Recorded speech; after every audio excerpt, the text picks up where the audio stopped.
السلام علیکم ورحمۃ اللہ وبرکاتہ۔ ہمارا یہ ماڈل نکاح کے طریقے پر مبنی ہے۔ ہمارے رسول محمد صلی اللہ علیہ وسلم نے اپنا نکاح مسجد میں کیا۔ آپ صلی اللہ علیہ وسلم کے صحابہ کرام نے بھی اپنے نکاح کو بڑی سادگی کے ساتھ ہو بہو آپ صلی اللہ علیہ وسلم کے طریقے پر مسجد میں ہی کیا، بغیر کسی جہیز کے، بغیر کسی بارات کے اور بغیر کسی رسم کے۔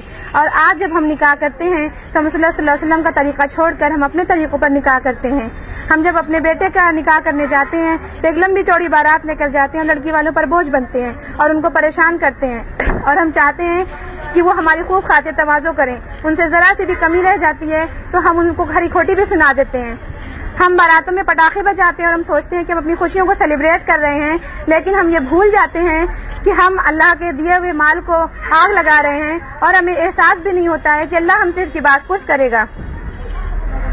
ہم نکاح کرنے یعنی سنت ادا کرنے جاتے ہیں تو ڈی جے کو ساتھ میں لے لیتے ہیں، یعنی میوزک کو ہم سنت کے ساتھ جوڑ دیتے ہیں، اور ہم سوچتے ہیں کہ ہم اپنی خوشیاں منا رہے ہیں، لیکن ہم یہ بھول جاتے ہیں کہ ہم حرام چیز کو سنت کے ساتھ جوڑنے کا گناہ بھی اپنے سر لے رہے ہیں اور ہمیں احساس ہی نہیں ہے۔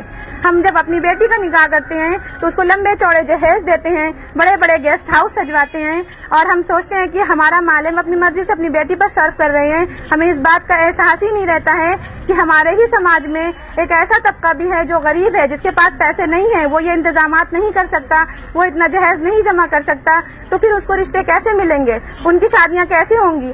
آخرکار انجام وہی ہوتا ہے، ان کو رشتے نہیں ملتے، ان کی بیٹیاں بہت دنوں تک بغیر نکاح کے بیٹھی رہ جاتی ہیں، حتیٰ کہ عمر بھر بیٹھی رہ جاتی ہیں۔ ان کے ماں باپ ڈپریشن کا شکار ہوتے ہیں۔ ان کے بھائی اور باپ جب یہ انتظام نہیں کر پاتے تو مجبور ہو کر حرام طریقے سے یعنی غلط طریقے سے پیسہ کمانا شروع کرتے ہیں، اور اس حرام کمائی سے اپنی بہن کا اور اپنی بیٹی کا نکاح کرتے ہیں۔ یعنی وہ کبھی چوری کرتے ہیں، کبھی ڈاکہ ڈالتے ہیں، کبھی رزانی کرتے ہیں، اور کبھی کسی کا قتل بھی کر دیتے ہیں، اور اس حرام کمائی سے اس جرم کے پیسے سے سنت ادا کرتے ہیں یعنی نکاح کرتے ہیں۔ تو اس میں ذمہ دار کون ہے؟ ہم ہی لوگ ہیں۔ ہم لوگوں نے نکاح کو اتنا مشکل بنا دیا ہے کہ ایک سنت ادا کرنے کے لیے لوگوں کو جرم کرنا پڑتا ہے، اور اس کا گناہ بھی ہمارے سر آتا ہے اور ہمیں احساس ہی نہیں ہے۔ اب ہمیں واپس پلٹنا ہے اپنے رسول محمد صلی اللہ علیہ وسلم کی سنت کی طرف، اور ہم سادگی کے ساتھ نکاح کرنا ہے۔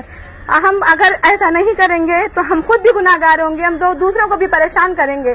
اس لیے اب ہمیں چاہیے کہ ہم نکاح کریں تو رسول اللہ صلی اللہ علیہ وسلم کے طریقے پر کریں، یعنی سنت کو ادا کر رہے ہیں تو سنت کے طریقے پر ہی ادا کریں۔ آپ امیجن کیجئے اگر آپ سنت نماز پڑھیں گے تو آپ اپنے طریقے پر پڑھیں، یعنی ہم جیسے ہم نماز پڑھتے ہیں ویسے نہ پڑھ کے دوسرے طریقے پر پڑھیں۔ ہم پہلے سجدے میں چلے جائیں، بعد میں کھڑے ہو کر ہم سورہ فاتحہ پڑھیں تو کیا نماز صحیح ہوگی؟